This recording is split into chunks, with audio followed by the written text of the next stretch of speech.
నుంచి యెషయా గ్రంథము 55వ అధ్యాయము 8-9 వచనాలు చదువుకొని దేవుని వాక్యాన్ని మనం ధ్యానం చేద్దాం. యెషయా గ్రంథము 55వ అధ్యాయము 8వ వచనంలో ఈ రీతిగా రాయబడి ఉంది. నా తలంపులు మీ తలంపుల వంటివి కావు, నా త్రోవలు మీ త్రోవలు నా త్రోవల వంటివి కావు, ఇదే యెహోవా వాక్కు.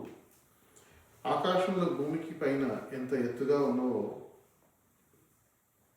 మీ మార్గముల కంటే నా మార్గములు, మీ తలంపుల కంటే నా తలంపులు అంత ఎత్తుగా ఉన్నవని దేవుని వాక్యంలో మనం రాయబడ్డం చూస్తుంటున్నాం. ప్రార్థన చేసుకుని దేవుని వాక్యాన్ని మనం ధ్యానం చేద్దాం. ప్రేమగల తండ్రి, పరలోక దేవ, మీకు ఎట్లయిన వందనాలు స్తోత్రాలు చెల్లిస్తుంటున్నాం.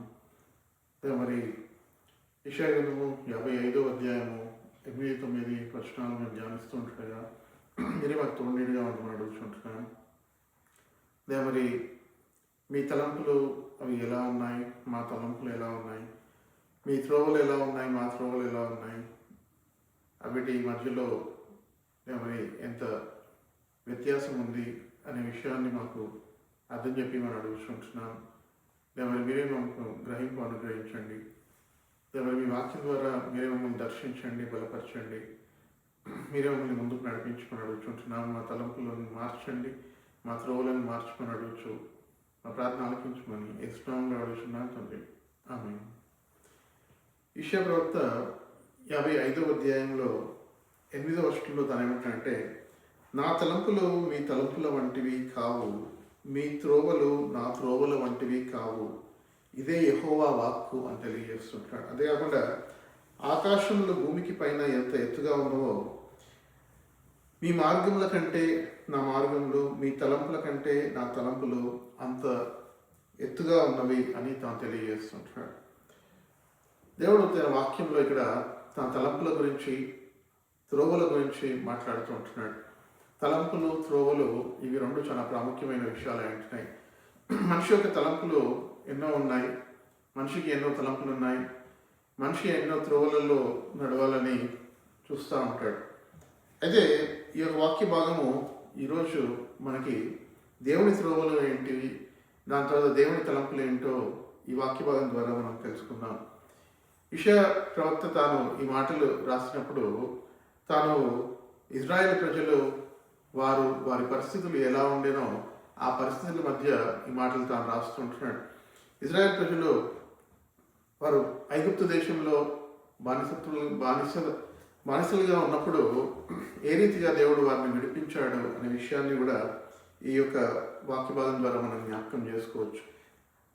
దాని తర్వాత ఏ రీతిగా ఇజ్రాయెల్ ప్రజలు వారు దేవుడి నుంచి తొలగిపోయినప్పుడు దేవుడు వారి తలంపులు ఎలాంటివి, దేవుడు వారి పట్ల ఏ తలంపులు కలిగి ఉన్నాడు, వారి మార్గములు ఎలాంటివి, దేవుడు వారి పట్ల ఎలాంటి మార్గములు ఏర్పాటు చేశాడు అనే విషయాన్ని తను జ్ఞాపకం చేస్తూ ఉంటున్నాడు ఈ యొక్క వచనాల ద్వారా. ఒకవేళ మనము ఇజ్రాయెల్ ప్రజల యొక్క చరిత్రను మనం గమనించినట్టయితే వారు ఐగుప్తు దేశంలో ఉన్నప్పుడు వారు బానిసలుగా ఉన్న ఆ రోజులలో దేవుడు వారిని విడిపించడానికి ఒక పెద్ద సైన్యాన్ని ఏర్పాటు చేయలేదు, కానీ ఒక వ్యక్తిని మాత్రం ఏర్పాటు చేసి పంపించాడు ఐగుప్తు దేశంలోంచి ఇజ్రాయెల్ ప్రజల్ని విడిపించడానికి. దేవుని తలంపులు ఎలా ఉన్నాయి అంటే మన తలంపుల్లాగా లేవు. మనం ఏమనుకుంటామంటే ఈ యొక్క ఇజ్రాయెల్ జనాంగాన్ని విడిపించడానికి దేవుడు ఒక గొప్ప సైన్యాన్ని సిద్ధం చేసి పంపించాడేమో అని అనుకోవచ్చు. కానీ ఆ రీతిగా దేవుడి తలంపులు, ఆలోచనలు లేవు. దేవుడి తలంపులు, ఆలోచనలు చాలా భిన్నంగా ఉంటాయి. దావీదు రాజు గొలియాతుతో పోట్లాడినప్పుడు దేవుని తలంపులు ఏ రీతిగా ఉన్నాయి అంటే దావీదు రాజు పట్ల ఇదిగో పెద్ద సైన్యము వెళ్ళి ఆడు గొలియాతుతో పోట్లాడలేదు, కానీ దావీదు తాను రాజు కాకముందే తాను గొలియాతు ముందు చాలా చిన్నవాడైనను ఇదిగో దావీదు తాను ఏం చేశాడు అంటే 5 రాళ్ళు తీసుకుని వెళ్ళి పోరాడాడు. అంటే దేవుని తలంపులు ఏ రీతిగా ఉన్నాయి, దేవుని మార్గములు ఏ రీతిగా ఉన్నాయో మనకు అర్థమవుతూ ఉంటుంది.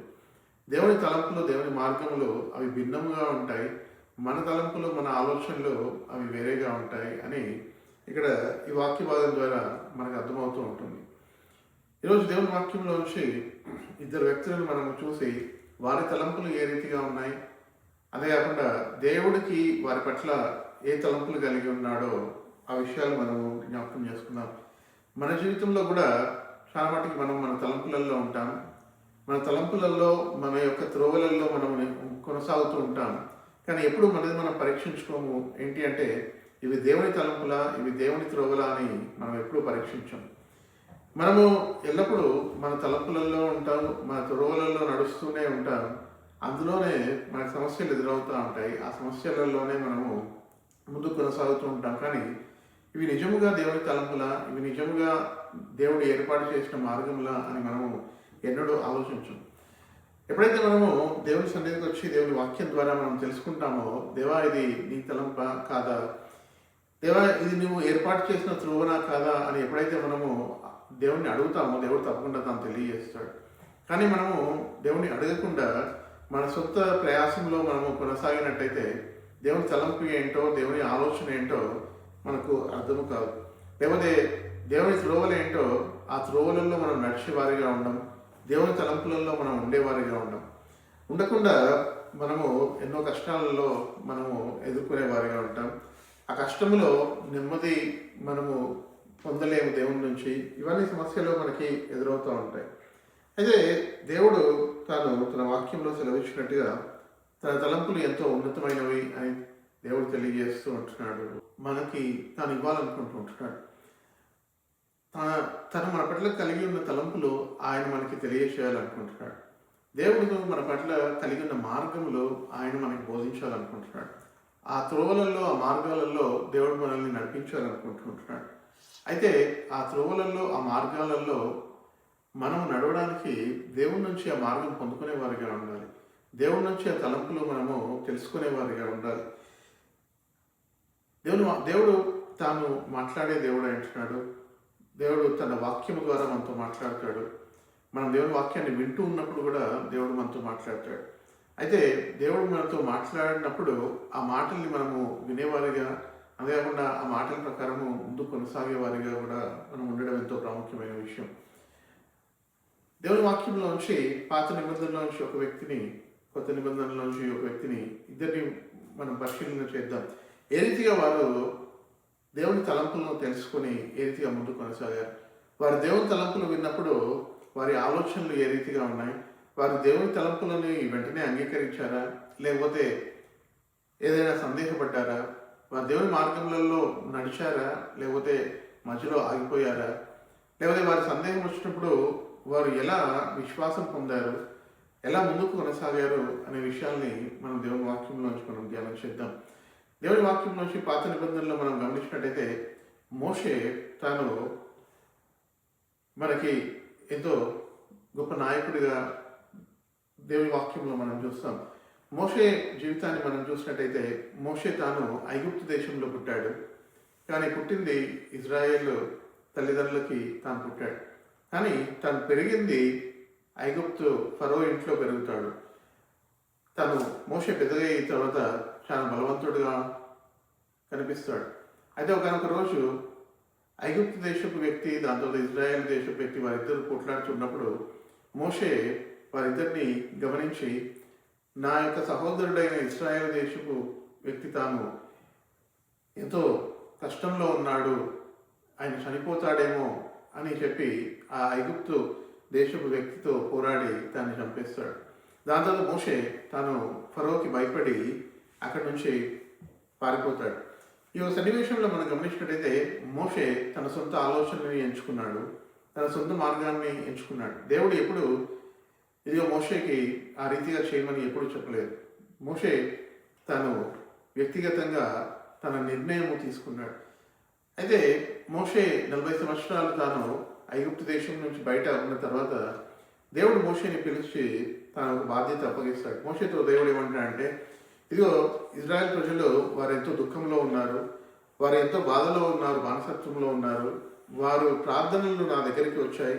అయితే ఇదిగో నేను నిన్ను ఏర్పాటు చేసుకొని వారి మధ్యలోనికి నేను నిన్ను పంపించాలనుకుంటున్నాను అని మోషేకి దేవుడు తన తలంపును తెలియజేస్తాడు.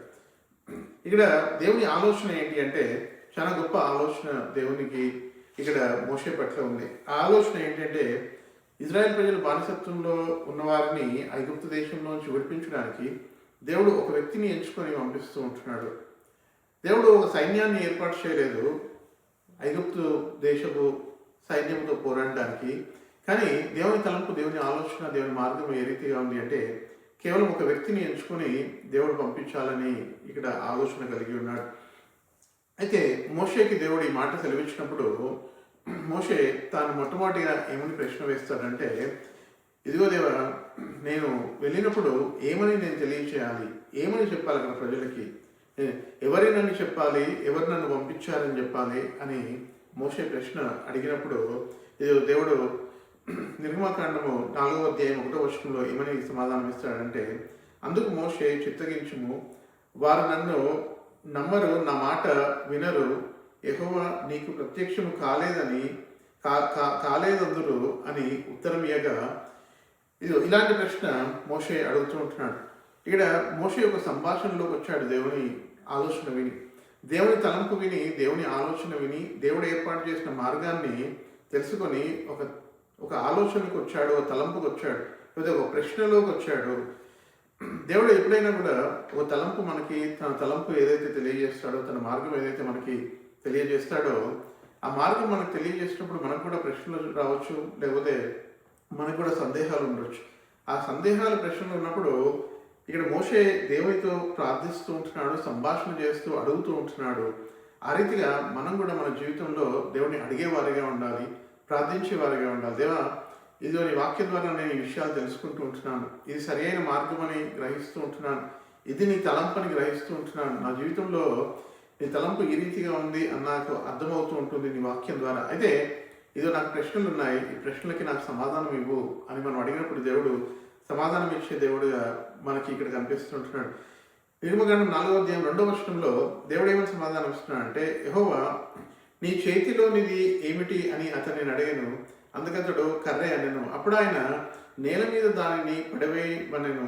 అతడు దాన్ని నేల పడవేయగానే అది పామాయను. అంటే దేవుడు ఏమంటున్నాడు అంటే మోషేతో, ఇదిగో మోషే, నేను నీతో ఉన్నాను, నీ ద్వారా అనేక ఆశ్చర్య కార్యాలు ఫరో ముందు నేను జరిగిస్తాను.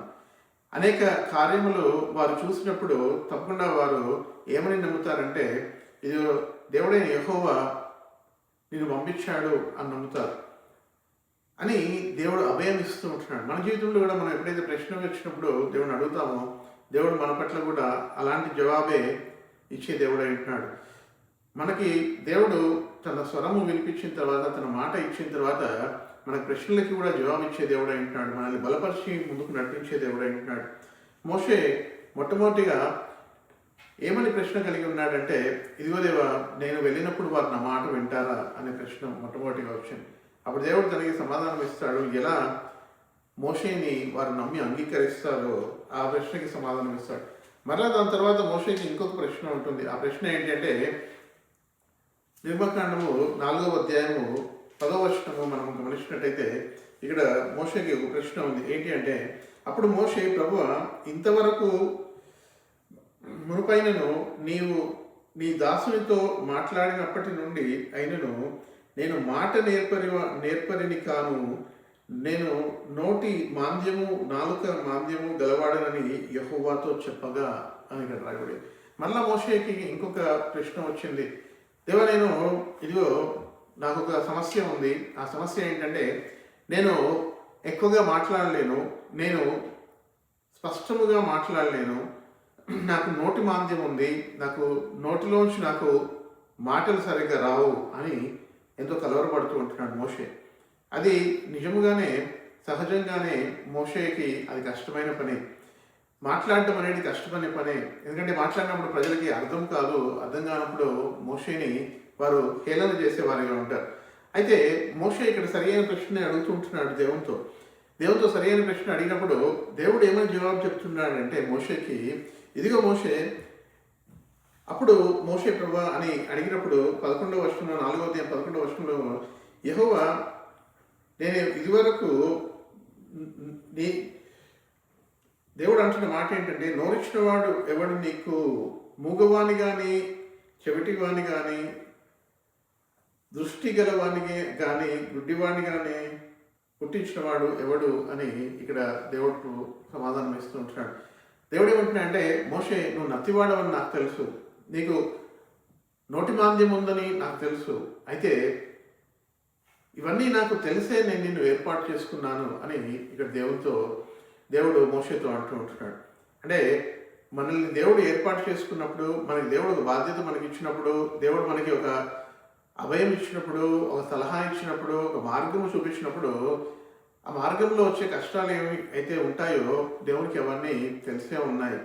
దేవునికి తెలుసు. మన బలహీనతలు కూడా దేవునికి తెలుసు. అయినను దేవుడు అంటున్న మాట ఏంటంటే, నేను నిన్ను బలపరిచి పంపించే దేవుడిని అయి ఉంటున్నాను, నేను నిన్ను బలపరిచి ముందుకు తీసుకువెళ్ళే దేవుడిని అయి ఉంటున్నాను అని దేవుడు ఇక్కడ మోషేకి అభయం ఇస్తూ ఉంటున్నాడు. అదే రీతిగా దేవుడు మనకు కూడా అభయం ఇస్తూ ఉంటున్నాడు. ఏమని అంటే, ఇదిగో నేను బలపరిచే దేవుడిని నేనై ఉన్నాను, నేను నడిపించే దేవుడిని నేను ఉన్నాను కాబట్టి మీరు భయపడక్కర్లేదు అని దేవుడు మనకు తెలివిస్తూ ఉంటున్నాడు. మోషేతో దేవుడు అంటున్న మాట ఏంటంటే, ఇదిగో నీకు నోటి మాంద్యము లేదు అది నాకు తెలుసు. అయితే ఇదిగో నేను నీ అన్న అయిన అహరోనును ఏర్పాటు చేస్తూ ఉంటున్నాను. ఆ అహరోను ఇదిగో నీకు గురుగా ఉంటాడు అని తెలియజేస్తూ ఉంటున్నాడు. అంటే దేవుడు మోషేతో మాట్లాడతాడు. దేవుడు తనకి ఏదైతే చదివించాడో మోషే అహరోనుకి చెప్తే అహరోను ఫరో ముందు, ఇజ్రాయెల్ ప్రజల ముందు ఆ మాటలు తెలియజేస్తాడు అని ఇక్కడ దేవుడి ఏర్పాటు ఈ రీతిగా చేసి ఉన్నాడు. దేవుడి ఏర్పాటు ఎంతో గొప్పగా ఉంటుంది. దేవుడి ఏర్పాటు ఎంతో స్పష్టముగా ఉంటుంది. మనకి సమస్యలు ఉండొచ్చు, పరిస్థితులు బాగా లేకుండా ఉండొచ్చు, కానీ దేవుడు ఒక తలంపు మనకి ఇచ్చినప్పుడు ఆయన ఆ తలంపును నెరవేర్చే దేవుడు అంటున్నాడు. ఇక్కడ మనం గమనించినట్టయితే మోషే ద్వారా దేవుడు ఒక గొప్ప ప్రణాళిక నెరవేరుస్తూ ఉంటున్నాడు. ఆ ప్రణాళిక ఏంటి అంటే, ఐగుప్తు దేశంలో నుంచి ఇజ్రాయెల్ ప్రజలందరినీ విడిపించే ప్రణాళిక ఇది. వారిని విమోచించే ప్రణాళిక, వారిని బానిసత్వంలోంచి తీసుకువచ్చే ప్రణాళిక, వారి మీద ఏ భారం అయితే ఉందో ఆ భారాన్ని తొలగించే ప్రణాళిక దేవుడు మోషే ద్వారా జరిగించిపోతూ ఉంటున్నాడు. మోషేని ఏర్పాటు చేసుకున్నాడు. కొన్నిసార్లు అనిపించవచ్చు, ఒక వ్యక్తి ఇంతమంది జనాంగాన్ని ఎలా ఫరో సైన్యం నుంచి విడిపించుకొని తీసుకురాగలుగుతాడు? మరి దేవుడు ఎందుకు ఒక గొప్ప సైన్యాన్ని సిద్ధము చేసి ఎందుకు పంపించలేదు, ఒక వ్యక్తిని ఎందుకు పంపిస్తూ ఉంటున్నాడు అనే ప్రశ్నలు మనకు రావచ్చు. దేవుని తలంపులు ఏ రీతిగా ఉంటాయి అంటే, ఈ దేవుని తలంపులు అవి మన తలంపుల్లాగా ఉండవు అని దేవుడు తన వాక్యంలో యెషయా గ్రంథంలో 55వ అధ్యాయం 8-9 వచనాల్లో నాకు తెలియజేస్తుంటున్నాడు. అవును, దేవుని తలంపులు మన తలంపుల్లాగా ఉండవు. ఆయన త్రోవలు మన త్రోవల్లాగా ఉండవు. ఆయన త్రోవలు, ఆయన ఆలోచనలు భూమికి ఆకాశం ఎంత ఎత్తుగా ఉందో అంత తేడాగా దేవుని ఆలోచనలు ఉంటాయి. అంత గొప్పగా ఉన్నతంగా దేవుని ఆలోచనలు ఉంటాయి. అయితే మోషే ఒక వ్యక్తి ద్వారా దేవుడు గొప్ప కార్యాలు జరిగించి ఇజ్రాయెల్ ప్రజల్ని తాను ఫరో చేతిలో నుంచి విడిపిస్తాడు. ఆ కాలంలో ఫరో తన రాజ్యం ఎంతో గొప్పది, తన సైన్యం ఎంతో గొప్పది. అయితే అలాంటి గొప్ప సైన్యం నుంచి ఇజ్రాయెల్ ప్రజల్ని విడిపించడం అనేది కేవలం ఒక వ్యక్తిని పంపించి విడిపించడం అనేది ఇదిగో దేవుడు చేసిన ప్రణాళిక అయి ఉంటుంది, దేవుడు తలంచిన ప్రణాళిక అయి ఉంటుంది. అయితే ఇదిగో దేవుడి తలంపు ఎక్కడ, మన తలంపు ఎక్కడ, దేవుడి త్రోవలు ఎలా ఉన్నాయి, మన త్రోవలు ఎలా ఉన్నాయి అనేది మనము ఈ యొక్క వ్యక్తి జీవితం ద్వారా మనం పరిశీలించాలి. దాని తర్వాత మనము మనం దేవుని వాక్యంలో మనం గమనించినట్టయితే అనేక సందర్భాలలో, అనేక పరిస్థితులలో దేవుడు తన త్రోవలు, తన ఆలోచనలు మనిషి ఆలోచన కంటే ఎంతో భిన్నంగా ఉండడం మనం చూస్తాం. అనేక విషయాలలో మన పాత నిబంధనల నుంచి ఒక వ్యక్తిని మనం గమనించాం. ఇప్పుడు కొత్త నిబంధనల నుంచి ఇంకొక వ్యక్తిని మనం చూద్దాం. ఈ వ్యక్తి పట్ల దేవుని త్రోవలు ఏ రీతిగా ఉండే, దేవుని తలంపులు, దేవుని ఆలోచనలు ఏ రీతిగా ఉండే అనేది ఇక్కడ శిష్యుడైన పేతురు పట్ల ఏ రీతిగా ఉన్నాయి అనేది మనము గమనిద్దాం. యేసుప్రభు తాను పరిచర్య మొదలుపెట్టిన ఆ రోజులలో తాను శిష్యుల్ని ఏర్పాటు చేసుకుంటూ ఉంటున్నాడు. తాను శిష్యుల్ని ఏర్పాటు చేస్తున్న ఆ యొక్క మొదటి పరిచర్య కాలంలో పేతురు అనే వ్యక్తి ఇక్కడ మన ముందు కనిపిస్తూ ఉంటున్నాడు. పేతురు అనే వ్యక్తి తన వృత్తి ఏంటి అంటే తను చేపలు పట్టేవాడు.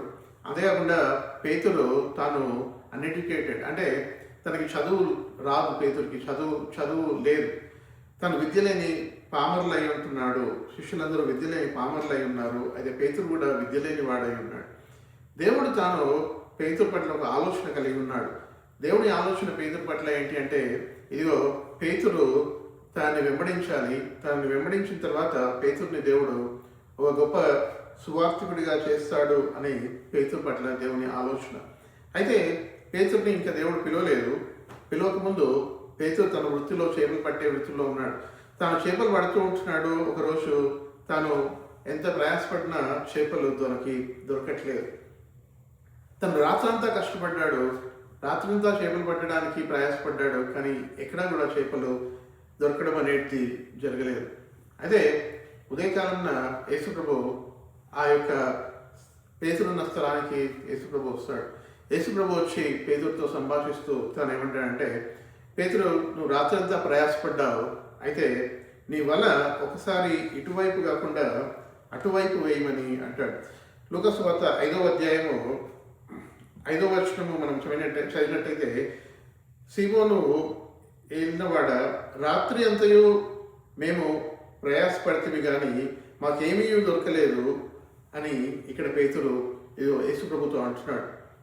యేసుప్రభుతో పేతురు అంటున్నాడు, రాత్రి అంతయు ప్రయాసపడినాము కానీ మాకు ఏమీ దొరకలేదు.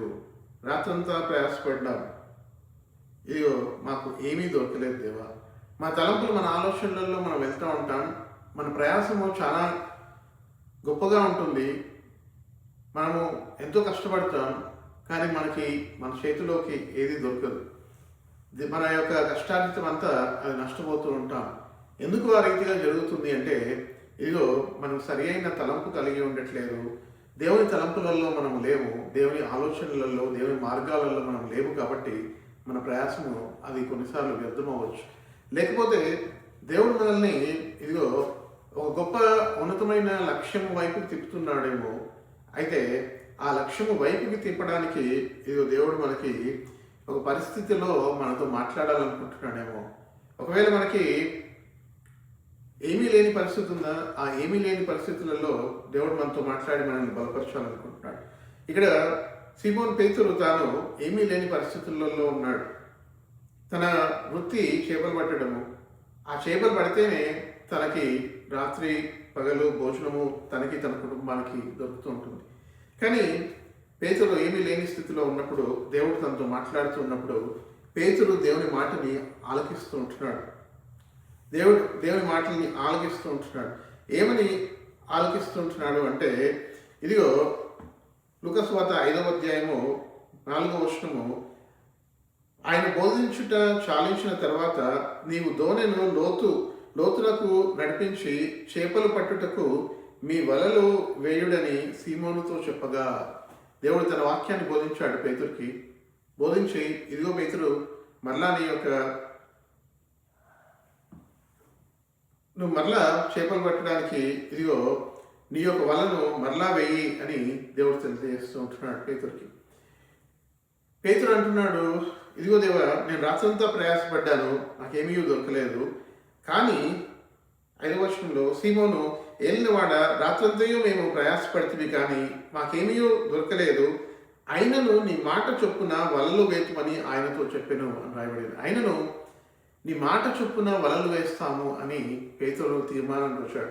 మనం కూడా మన జీవితంలో ఏమీ లేని పరిస్థితులలో ఉన్నప్పుడు, దేవుడు మనతో మాట్లాడినప్పుడు మన ప్రతిస్పందన ఏ రీతిగా ఉంది? దేవా, నువ్వు నాకు ఏమీ ఇయ్యలేదు, ఇంకా ఏమి ఇస్తావో లేదో కూడా నాకు నమ్మకం లేదు అని మనం అంటున్నామా? లేకపోతే ఇదిగో దేవా, నువ్వు నీ మాట చొప్పున నేను ఇదిగో ఈ ప్రయత్నం తప్పకుండా చేస్తాను అని మనము ప్రతిస్పందించే వారిగా ఉన్నామా?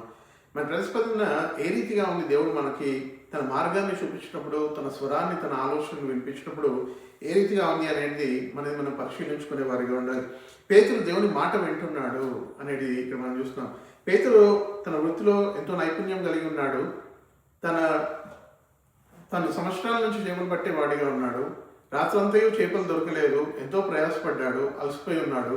కానీ యేసుప్రభు మాటని మాత్రము ఆయన వింటూ ఉంటున్నాడు. యేసుప్రభు మాట విని తాను చేపలు పట్టినప్పుడు విస్తారమైన చేపలు తనకు దొరుకుతాయి. విస్తారమైన సమృద్ధి గల చేపలు ఆ వలని తాను లాగలేక అది బరువుగా ఉన్నప్పుడు మిగతా వారిని కూడా పిలిచి వారి సహాయం కూడా తీసుకుంటాడు పేతురు. అయితే పేతురు ఇక్కడ చాలా ఆశ్చర్యపోతాడు. ఏమని అంటే, ఇదిగో దేవా, నువ్వు నాకు ఇంత సమృద్ధి గల చేపల్ని నువ్వు నాకు ఇచ్చావు అని పేతురు చాలా సంతోషపడతాడు. కానీ పేతురు ఎప్పుడు ఇక్కడ ఈ సన్నివేశంలో ఉప్పొంగిపోడు. దేవుడు నన్ను ఇంతగా ఆశీర్వదించాడా అనుకోడు ఇక్కడ. కానీ పేతురు ఏమని ఆలోచిస్తాడంటే, ఏ రీతిగా ఈ చేపలు ఇక్కడికి వచ్చాయి? నేను రాత్రంతా ప్రయాసపడ్డాను, నాకు చేపలు దొరకలేదు, నా వృత్తే ఇది అంటే యేసు ప్రభు తాను సృష్టికర్త అయి ఉంటున్నాడు. తను ఆజ్ఞాపిస్తే చేపలు ఇక్కడికి రావడం జరిగిందా, లేకపోతే తను సృష్టించాడా చేపల్ని అని తను ఎంతో ఆలోచనలో పడి పేతురు తను ఏం చేస్తాడంటే తను సాష్టాంగపడి ఇదిగో యేసు ప్రభువుకి ముందు సాష్టాంగపడి కాళ్ళ మీద పడి తను ఏమంటాడంటే ఇదిగో దేవా నేను పాపిని, నన్ను క్షమించు అని అంటాడు. ఇక్కడ పేతురు ప్రతిస్పందన చూడండి ఏ రీతిగా ఉందో. దేవుడు పేతురుకి తాను ఒక సలహా ఇచ్చి దాని తర్వాత సమృద్ధి అయిన చేపలు అనుగ్రహించిన తర్వాత పేతురు ఏమనుకోవాలంటే దేవుడు నన్ను ఎంతగానో ఆశీర్వదించాడు అని తాను ఆ రీతిగా ఆలోచించాలి. కానీ పేతురు ఏం చేస్తున్నాడంటే ఇదిగో దేవా నేను పాపిని, నన్ను క్షమించు దేవా అని దేవుని ముందు అడుగుతూ ఉంటున్నాడు. మన జీవితాల్లో కూడా దేవుడు కొన్ని సమయాలలో కొన్ని సందర్భాలలో మనకి ఏమి జ్ఞాపకం చేయాలనుకుంటున్నాడంటే ఇదిగో ఆయన మనల్ని తన తట్టుకి తిప్పుకోవాలనుకుంటున్నాడు. ఇక్కడ పేతురుని దేవుడు ఇదిగో ఆ యొక్క సన్నివేశంలో తనతో మాట్లాడి ఇదిగో పేతురు నన్ను వెంబడించాలి అనే ఒక పిలుపును ఇక్కడ దేవుడు పేతురుకి ఇస్తూ ఉంటున్నాడు. అయితే పేతురుకి అర్థమయ్యి ఆ పిలుపుకు అర్థమయ్యి అవును దేవా ఇదిగో నేను వెంబడించడానికి సిద్ధంగా ఉన్నాను, నా చేపల వృత్తిని వదిలేస్తుంటున్నాను అని అన్నప్పుడు ఇదిగో దేవుడు యేసు ప్రభు తాను పేతురుతో ఏమంటున్నాడంటే ఇక నువ్వు కేవలం చేపలు పడుతూ ఉంటున్నావు, కానీ నేను మనుషులు పట్టే జాలుగా నేను చేయబోతుంటున్నాను అని పేతురికి తెలియజేసి పేతురిని దేవుడు ఎంతగానో పేతురికి దేవుని వాక్యాన్ని బోధించి తన ఆత్మనిచ్చి ఇదిగో పేతురిని వాడుకుంటాడు దేవుడు. పేతురు ప్రసంగం చేసినప్పుడు అనేక మంది రక్షింపబడతారు. పేతురు శిష్యులకి నాయకుడిగా ఉంటాడు. దాని తర్వాత యేసు ప్రభు మరణించి తిరిగి లేచిన తర్వాత శిష్యులని అపోస్తులని నడిపిస్తాడు పేతురు. అయితే దేవుని ఆలోచన ఏ రీతిగా ఉంది పేతురు పట్ల అంటే ఉన్నతమైన ఆలోచన దేవుడు కలిగి ఉండే పేతురు పట్ల. దేవుడు ఎలాంటి మార్గాన్ని ఏర్పాటు చేశాడు పేతురికి అంటే గొప్ప మార్గాన్ని ఏర్పాటు చేశాడు. తనేమో చేపలు పట్టుకుందాం అనుకున్నాడు, తనకేమో రాత్రంతా శ్రమపడిన చేపలు దొరకలేదని బాధపడుతూ ఉంటున్నాడు. కానీ యేసు ప్రభు ఏమో ఇదిగో చేపలు కాదు, ఇదిగో నేను మనుషుల్ని బట్టే జాలులుగా చేస్తాను, ఈ మార్గంలో ఉన్నాడు, నన్ను వెంబడించు అని పేతురికి యేసు ప్రభు తెలియజేస్తుంటున్నాడు. పేతురికి ఒక ఆలోచన ఇచ్చాడు. ఆ ఆలోచన చాలా గొప్ప ఆలోచన. దేవుని నుంచి వచ్చే ప్రతి ఆలోచన గొప్పగా ఉంటుంది. కానీ ఆ గొప్పతనం ఎప్పుడు మనం తెలుసుకుంటామంటే ఆ ఆలోచనని మనం గ్రహించినప్పుడు, విన్నప్పుడు, పాటించినప్పుడు మనం తెలుసుకుంటాం. పేతురు దేవుని ఆలోచనలు విన్నాడు, విని ఇదిగో యేసు ప్రభు ఏర్పాటు చేసిన మార్గంలో వెంబడించాడు. మోషే కూడా దేవుని ఆలోచనని విన్నాడు, దేవుడు ఏర్పాటు చేసిన మార్గంలో మోషే వెళ్ళాడు. మనం కూడా నేర్చుకోవాల్సింది ఏంటి అంటే దేవుడు మనకి ఇచ్చిన ఆలోచనని వినేవారిగా ఉండాలి, ఆ మార్గము ఏర్పాటు చేసిన మార్గంలో వెళ్ళేవారిగా ఉండాలి. అప్పుడు మన జీవితంలో దేవుడు తన ప్రణాళికని నెరవేరుస్తాడు. అప్పుడు మన జీవితంలో మనకి సంతోషము, ఆనందం ఉంటుంది. మోషే జీవితంలో ఎంతో సంతోషము, ఎంతో ఆనందం.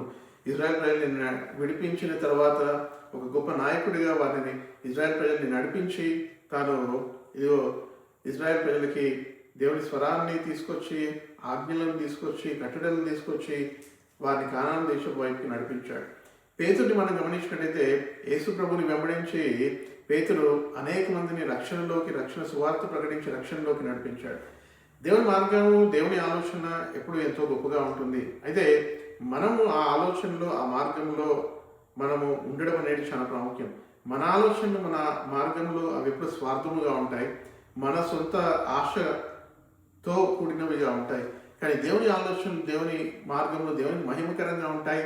మన జీవితంలో కూడా మనకి ఆశీర్వాదకరంగా ఉంటాయి.